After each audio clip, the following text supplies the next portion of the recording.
Good morning, everybody, and welcome to the Recovery Classroom. My name is Drew. I am an alcoholic, and today I'm a recovering alcoholic, and I cannot be any more grateful. I wanted to begin today with a series of monologues, if you will, talking about three elements that were vitally crucial to my personal recovery. Matter of fact, I like to say I still apply them today. And those are fundamental in my efforts at maintaining my sobriety to this very day. There are three S's, and I'm going to talk about each S on an individual monologue. The first S, of course, is self. The second S is sponsorship. And the third S is support. And understanding these three elements, I think, are vitally important for me maintaining my sobriety. So I want to share them with you here today. I'm going to start today, anyway, with self, the first S, self. And my friends who know me, they know that I love history.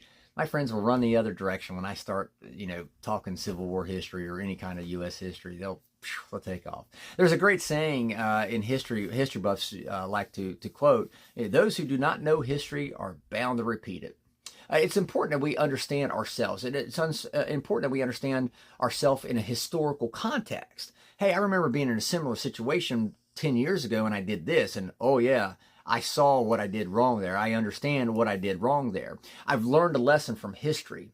And hopefully I don't repeat that same mistake based upon what I see in my history. It's important, vitally important for us to look at our lives through that historical context. When we start picking up old patterns of action, old behaviors, hell, when we start picking up old lines of thinking, that can lead us back into that period, or back into a phase where we were willing and open to drink again. There were so many times where I would wake up and I was sober. I was doing great. I'd been sober like 3 months, maybe 6 months, and go, wow, shit, I'm doing good. I'm proud of myself. This is great.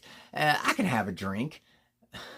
And then a week later, I can't understand. I can't wrap my head around how I got back to drinking every single day for the prior week. How did that happen? Well, I'm able to go back and look at myself in a historical context and say, well, look, Drew, you woke up, you were 3 months sober, and you woke up and you thought it was a good idea that you'd be able to take a drink. It's when we ignore our own personal history lessons. It's when we ignore those lessons that we become most vulnerable. It's easy for us to become complacent. We're able to look at our history, look at ourself through the historical lens and see maybe where, I've not been going to as many meetings. I've not been talking to my sponsor as much. I've not been going and hanging out with my like-minded friends as much. Well, again, if I've done that in the past and I've relapsed, I've struggled. I probably don't need to do that again now, because if those same patterns and behaviors from back then led me to a relapse, and I start doing those patterns and behaviors now, what do you think it's going to lead me to? High probability it's going to lead me back to a relapse. I don't want to do that.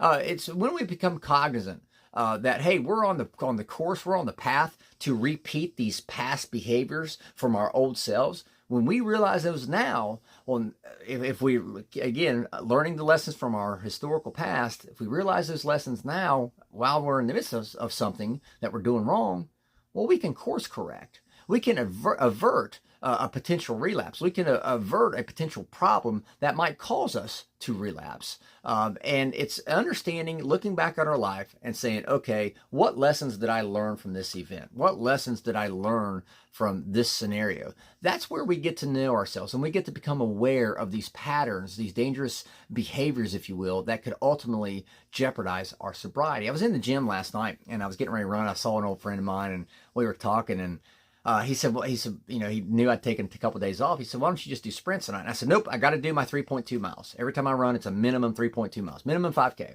And he was like, why? And I was like, because if I don't hold myself to that standard, if I don't maintain that standard, and I allow my new healthy behavior to slip, if I allow that to slip, then what else could I possibly allow to slip? Because my past is full. My history is full of all these times where I let something slip. I let something slide.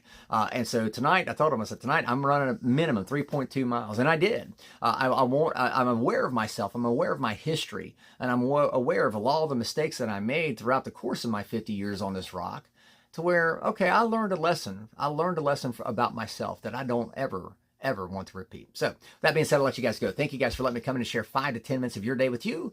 You guys absolutely keep me sober, and I cannot be any more appreciative. If there's a topic you'd like to hear us discuss on the morning monologues, feel free to reach out to myself, Drenda, Deb. You can even message us directly into the Facebook group, the Recovery Classroom Facebook group, and one of us will get it, one of us will see it, and one of us should be responding to you soon. So we'll be talking again soon, guys. Remember, you can't get drunk if you don't take that first drink.